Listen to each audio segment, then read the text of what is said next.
Ayan, si Mr. Waray. So, hindi natin masyado na alam yung proseso ng adobong paa na may gata. Ayan. Ayun yung gata, oh. Galuto ng gata, saka siya ilinit dito. Lutuin mo na daw yung gata, tapos ibabalik dyan. Kasi paglagay mo yan yung dihilan.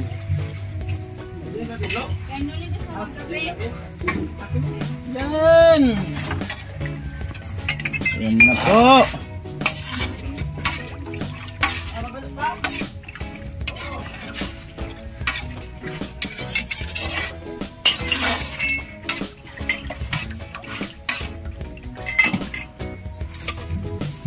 Kamarinate na sa pagkain.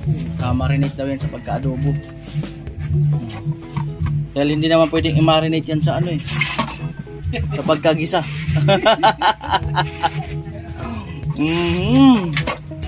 Alright, luluto lang muna yung gata para mas kapit na kapit ka sa kanya.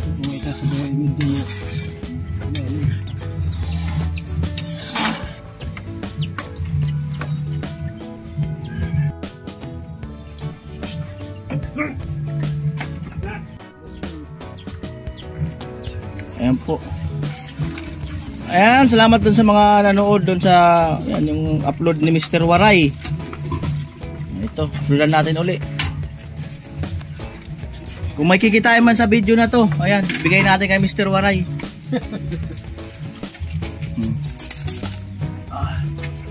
Ang mo ditimpla eh. Pang barko. Ano mo talaga yan? Pang barko. Kapait? Oo. Kapait. Sarap, lasang kape.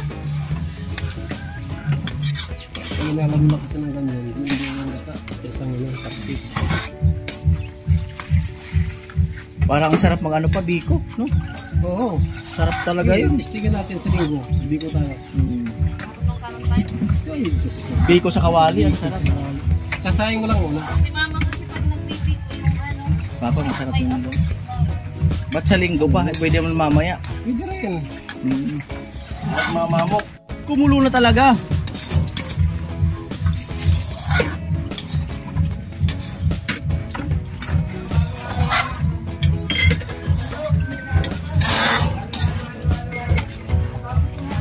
Galing ko kapika. Amo. Ubus lahat ang lamon.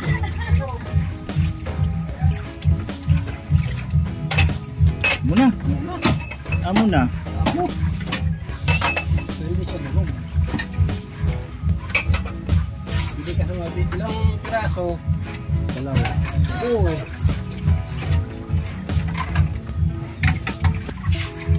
Mainit ang kawali. Hindi na natin.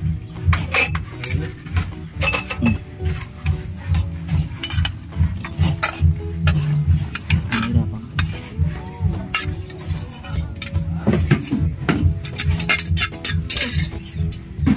Hindi talaga.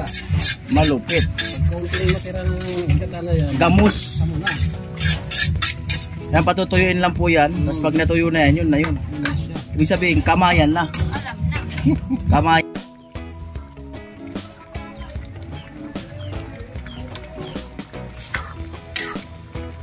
Wow. Patuyo lang, sarap na. Hindi na yung sampulan niya eh. Pwede rin yung may sabaw-sabaw. Para may sabaw sa kanin.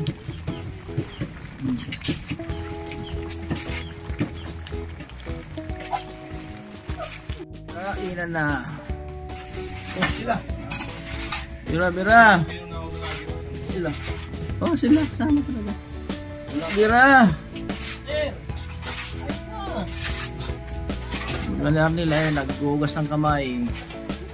Si Mr. Waray. Karotman.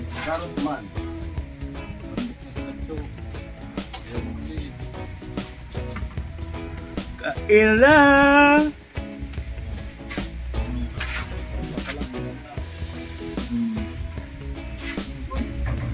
Next. Sir. No.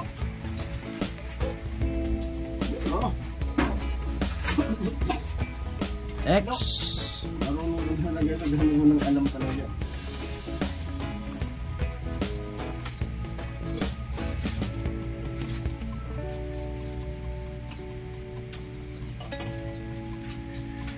Ito ang tapis.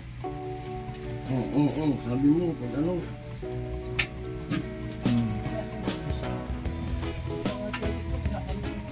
Bilis na ano. Baka naman Manggang yan, manggang.